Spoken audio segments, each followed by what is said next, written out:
Vino a mi memoria una historia que fue real en una iglesia en Inglaterra. Los padres que habían emigrado de la India a Inglaterra fueron a la iglesia a presentar al niño. Y el pastor que le tocaba bendecir, pedir la bendición a ese niño, reclamó a Dios ese niño para el servicio de Dios. Los padres se enojaron. ¿Por qué? Porque nosotros hemos venido acá para tener bienestar, trabajar, ahorrar, tener dinero. Nosotros queremos que sea un profesional. Todas las cosas que pasan en la mente de un padre o de una madre. Y se enojaron mucho con el pastor. Pero esa oración subió así. Y aquel niño que vino, pobre, de la India con su padre, fue un tremendo evangelista para la gloria de Dios. ¿Cuál es la bendición y la moralidad? Los niños no nos pertenecen. Cuando los consagramos, les pertenecen a Dios. Nosotros somos mayordomos de los niños. Aquellos que los cuidan, que los educan, que los tratan de que ellos conozcan a Cristo y sirvan fielmente a Cristo. Y esa es la gloriosa tarea que tenemos como padres, cada uno de nosotros. Vamos a abrir nuestras Biblias en el libro de Apocalipsis, capítulo 2.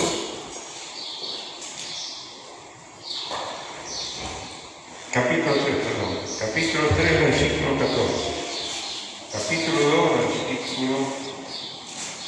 Capítulo 3, versículo 14. El mensaje a la Odisea. Dice así la palabra de Dios. Y escribe al ángel de la iglesia en la Odisea. He aquí el amén, el testigo fiel y verdadero, el principio de la creación de Dios, dice él. Yo conozco tus obras, que ni eres frío ni caliente. Ojalá fueses frío o caliente, pero por cuanto eres tibio y no frío ni caliente, te vomitaré de mi boca. Porque tú dices, yo soy rico y me he enriquecido, y de ninguna cosa tengo necesidad. Y no sabes que tú eres un desventurado, miserable, pobre, ciego y desnudo. Por tanto, yo te aconsejo que de mí compres oro refinado en fuego, para que seas rico, vestiduras blancas para vestirse, y que no se descubra la vergüenza de tu desnudez, y unge tus ojos con colirio para que veas. Yo reprendo y castigo a todos los que aman. Sé pues celoso y arrepiéntete. He aquí yo estoy a la puerta y llamo. Si alguno oye mi voz y abre la puerta, entraré a él y cenaré con él y él conmigo. Y al que venciere le daré que se siente conmigo en mi trono, así como yo he vencido y me he sentado con mi Padre en su trono. El que tiene oído, oiga lo que el Espíritu dice a las iglesias. Hasta aquí nomás en la lectura de la palabra de Dios. Estos mensajes a las 7 iglesias del Asia Menor eran iglesias reales que existían, no era una profecía, sino que eran iglesias ya establecidas y Dios las conocía muy bien. A la única que no le tiene que hacer observaciones es a la de Filadelfia, todas las demás tenían algo que el Señor observaba y exhortaba a que cambiase. Ahora, las iglesias también marcan los tiempos bíblicos de transcurrir de la iglesia en la historia de la humanidad. No solamente en las 7 iglesias reales de la época, sino que también cada una de ellas marca una época en la historia de la iglesia. Y también cada una de a cada iglesia es un mensaje a cada uno de nosotros, para que nosotros reflexionemos si estábamos caídos en algo en que habían caído estas iglesias. La Odisea era la capital de Frigia, una tremenda riqueza y su indiferencia espiritual. Hoy cuando vamos a analizar el estado de la Iglesia en Europa, vemos con horror que entre el 70 y el 80% de los habitantes de los países europeos, que fue cuna de la Reforma, que están llenos de iglesias, de edificios, no quieren ni siquiera escuchar del Evangelio. A nosotros nos ha tocado ver a una mujer en una calle principal de Ámsterdam, sentada en un banquito, tratando de dar folletos, y todo el mundo se lo rechazaba. Nosotros fuimos los únicos que nos acercamos a ella para compartir que nosotros también creemos escritos. No quieren saber nada de lo que hay misioneros que van a Noruega, a Suecia, países que son sumamente ricos y se gozan si pueden ser 4 en una reunión de la iglesia el día domingo. Cuna de la Reforma, donde se inundó toda Europa del Evangelio. La riqueza material, la indiferencia espiritual. Ahora, la iglesia en Éfeso era el periodo apostólico. La de Esmirna, el tiempo de las persecuciones. Pérgamo, la corrupción de la iglesia, cuando la iglesia se asimila al Estado. Y empiezan todo tipo de doctrinas falsas. Yo tengo en casa un folleto que lo compré visitando el Vaticano, había una librería ahí, me llamó la atención este folleto. En ese folleto está la historia de todos los papas, a través de la historia. Cada uno de ellos introdujo un concepto antiguo. Está escrito eso. El tema de la concepción inmaculada de la Virgen, la ascensión de la Virgen al cielo, sin ver la muerte, el celibato de los sacerdotes y innumerables errores de doctrina, la corrupción de la Iglesia. Ni qué hablar de las buenas papales, la corrupción de la Iglesia, hasta hoy en día, sobre todo de la Iglesia Católica, pero hoy están entrando en esa esfera la mayoría de las megas iglesias. Las más famosas son las que están en Estados Unidos, donde no se predica el Evangelio, donde está la autoayuda, lo que prima, no prima el mensaje del pecado y la salvación por la gracia de Cristo Jesús. Siéntase bien, tener un barniz ahí de cristianismo y de religiosidad. Teatira, por supuesto, es el auge y supremacía del catolicismo. Sardes, la era de la Reforma, y luego después tenemos Filadelfia, el auge de los movimientos misioneros que comenzaron sobre todo en Inglaterra y algunos países europeos,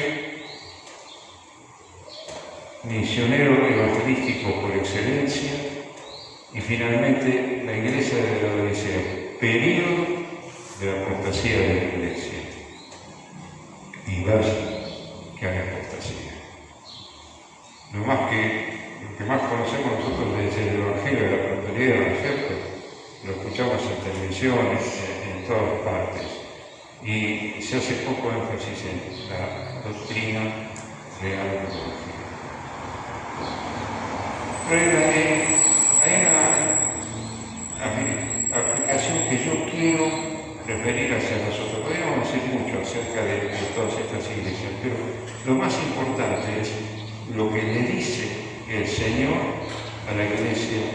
de la Odisea, que lo podemos aplicar a la Iglesia, si es así, o a cada uno de nosotros, si es así. Y que nosotros analicemos cuál es nuestra situación frente a este mensaje que el Señor da a la Iglesia. La aplicación personal a cada creyente. El Amén es el inmutable Dios, y Él es, como es inmutable, no podemos cambiarlo de vida. Por más que la queramos adoptar a lo que está haciendo el mundo de hoy en día, adaptándose a la inmoralidad generalizada del mundo, porque el mundo lo practica, adaptémonos a esa inmoralidad y tratemos de suavizar ese pecado tan horrible que estamos siendo testigos. El que está hablando es el testigo fiel y verdadero, cuyo testimonio de parte de Dios debería ser recibido y creído en su totalidad, no en su parcialidad, de acuerdo a las circunstancias de los tiempos que nos toca vivir. Cristo es la causa, cabeza y centro de los universo. Es el sustentador de todo y es en el reino mesiánico del milenio gobernará con toda su autoridad como Rey de Reyes y Señor de Señores. Es la autoridad que está hablando aquí también para esta iglesia de la Odisea. Les dice: yo conozco sus obras. Cristo en su omnisciencia penetra los corazones de los creyentes de la Odisea. También acuérdense que Cristo mira mi corazón y penetra mis pensamientos y me acerca, y me levantaba y me acostaba. Pero lo peor que dice el Señor a la iglesia es que eran tibios de corazón. Sugiere que en un tiempo había un fuego. Para que haya tibieza primero tiene que haber calor. Empieza a calentarse un poco el agua, se calienta más, hasta que está bien caliente.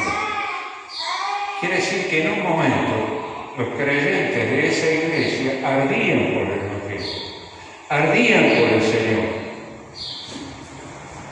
Y ahora, como se encuentran tibios. Ahora se eran creyentes sin eficacia. El Señor muestra su desaprobación. En la antigüedad de Dios exhorta a su pueblo para que se decidan entre los dos pensamientos que ellos tenían en el pueblo: si seguir a los dioses ajenos o seguir a Jehová. Y si Dios era realmente el Dios de sus vidas, que le siguieran a Él y abandonaran los ídolos de los demás pueblos. Por eso es que nosotros sabemos en quién hemos confiado. Y entonces debemos mantener ese error en nuestra vida cristiana. En la vida cristiana no hay lugar para la tibieza del corazón. O estamos de lleno siguiendo al Señor y no más o menos. Ese más o menos no sirve. ¿Vieron cuando a veces se nos presenta el tentador y dice: bueno, hoy estás muy cansado, quédate, no hagas la iglesia? O está lloviendo mucho, va a salir el domingo siguiente. Y el que nos convoca, ¿quién es? Es el Señor. El que nos convoca a la adoración es el Señor. Y nosotros a veces estamos claudicando: bueno, me quiero, no voy. Estoy cansado, leo la palabra, no la leo. ¿Tengo un patrón de oración o no tengo? ¿Soy consecuente con las devociones, con el participar de la iglesia, con la comunión de los santos? ¿O de vez en cuando sí y de vez en cuando no? ¿Cuántos creyentes que hemos conocido en la vida, que por los afanes de este siglo prefirieron seguir al Señor del Miren, la riqueza de la Odisea es la que nos apartó. Y a veces pedimos, Señor, no, un poco más, quizás para este proyecto, para este otro. Y el Señor sabe lo que nosotros necesitamos.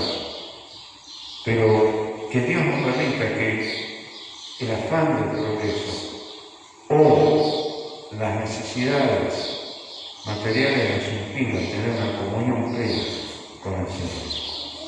Conocemos hermanos que el Señor nos ha prosperado, que tienen casa de fin de semana o casa de veraneo, y cuando vienen los feriados largos en Buenos Aires, ¿qué hacen?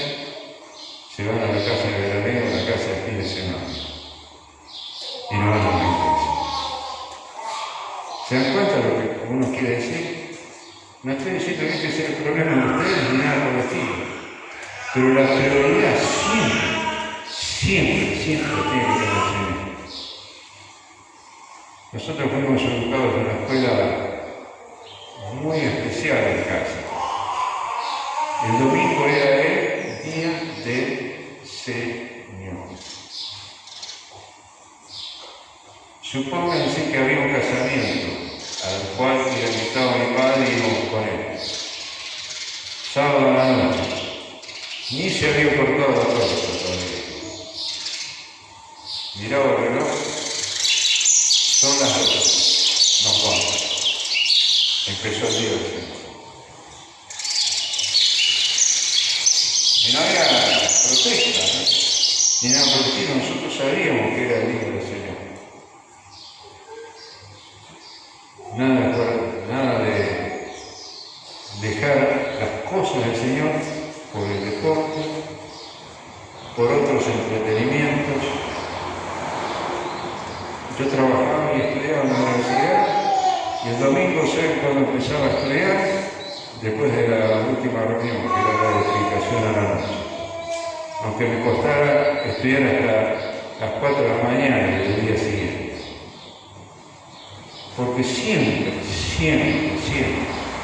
estuvo en nuestro corazón que el día domingo era el día del Señor. Sí para el descanso, sí para la reunión familiar, pero nunca para dejar de lado las cosas de la iglesia. Donde la iglesia nos enfoca, ahí tenemos que estar siempre firmes y dejando que todos esos afanes, todas esas cosas estén en un segundo lugar. Total, hay tiempo, los demás días de la semana, para llevarlos a cabo. Es más, si había un cumpleaños nuestro que caía el domingo, había que pasarlo el sábado o viernes, porque eran interrumpir las actividades de la iglesia. Por eso, las afanes de este siglo.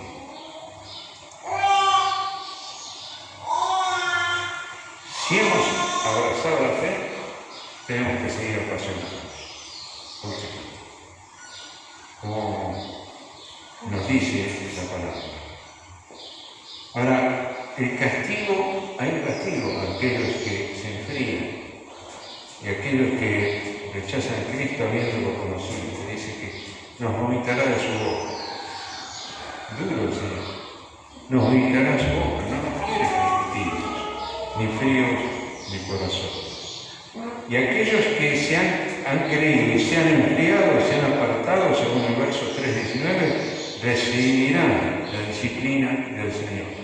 Y vaya que el que se aparta de la comunión del Señor y de las cosas del Señor, recibe la disciplina del Señor. Y hemos visto cómo el Señor, para poder restaurar, tuvo que disciplinar en muchos casos.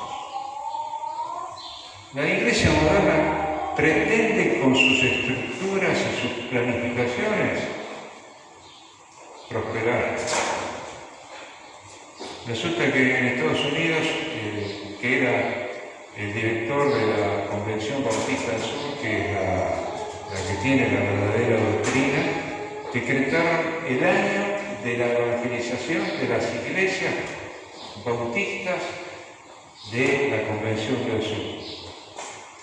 ¿Qué hicieron? Contrataron, como contratan los políticos, los mejores personas que pudieran programar una campaña evangelística como si fuera una campaña publicitaria. Contrataron profesionales, planificaron comités, de todo eso. Invirtieron muchísimo dinero en ese programa. El hermano Adrian Rogers estaba a cargo de la Convención Bautista en ese año, que ustedes lo podrán escuchar si están en Buenos Aires por la BBN, El Amor que Va. Al final de ese programa fue el año que menos personas fueron bautizadas en la Convención Bautista. ¿Por qué?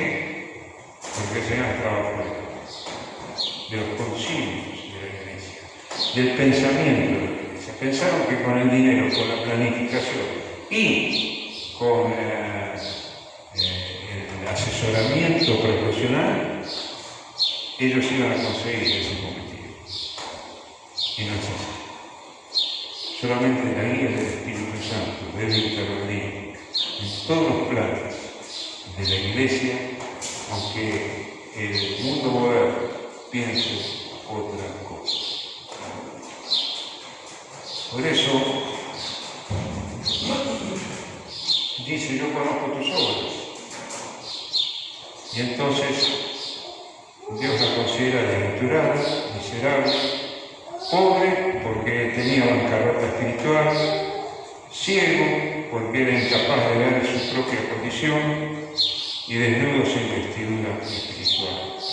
Y le aconseja que compre oro refinado al fuego, solamente volviendo a Cristo y teniendo solamente la confianza en que podemos corregir cualquier cosa que pase en cada una de nuestras vidas. Por eso, Él dice que nos hagamos tesoros en los cielos y revestidos de la justicia de Cristo y obteniendo el discernimiento espiritual a través de la obra del Espíritu Santo. Ahora, aquí yo estoy a la puerta y llamo. El Señor siempre nos habla, siempre nos está hablando. A través de la palabra, de un versículo que leemos, de un devocional, de algo que escuchamos en radio, vimos por YouTube, siempre Él nos está hablando. Y nos llama en forma espiritual e individual, no a la Iglesia en general. Cristo nos fuerza a entrar en nuestra vida. Nosotros lo hemos aceptado a Él. Y Él quiere que nosotros seamos fieles y que estamos en el conocimiento y la gracia del Señor. ¿Para estar qué? Para estar preparados para su pronta venida. ¿Y para que podamos reinar con Él por toda nuestra vida? No dejemos que los afanes de este siglo, como dice la Biblia, los afanes de este siglo, empañan nuestra devoción, empañan nuestro servicio y empañan nuestra dedicación. Sabemos que la obra de Dios es tiempo, esfuerzo, pero sobre todo la dependencia de Dios y la guía del Espíritu Santo. Por eso, cuando nosotros nos proponemos hacer algo, lo que tenemos que hacer es primero parar nuestra vida, empezar a orar y decir: Señor, guía, Señor, fortalece, Señor, quita todo por delante para que yo pueda hacer la obra de tu quieres. Llevamos el templo acá y la obra acá es a esta ciudad. Teníamos apartado una ofrenda para dedicar a los amigos aquí, para el Señor, por un importe determinado que lo conocemos.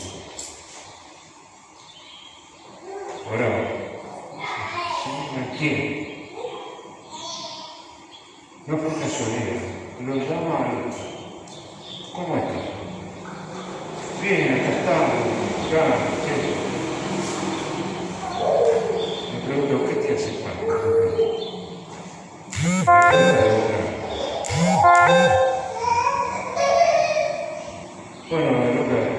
conseguimos presupuesto, ahora de lo que estamos hablando, no sabemos cuánto estamos hablando. Yo cada consigue un presupuesto. Me dio la cifra. Y era exactamente el monto que yo tenía destinado para aprender a hacer esto. El Señor no se equivoca. El Espíritu Santo es el que mueve, tiene que mover nuestro corazón. Aunque sea para lo más mínimo, aunque sea para decir, bueno, voy a hacer esto, voy a hacer lo otro. Guíame, Señor, fortalece. Y en nuestro corazón. Y también en la vida de Dios. Que Dios nos bendiga como iglesia. Sigan así, fortalecidos en el Señor, dependiendo del Señor y anhelando grandes cosas para Él. Que cada uno de nosotros sigamos siendo vasos útiles en las manos de los Padres. Que Dios nos bendiga.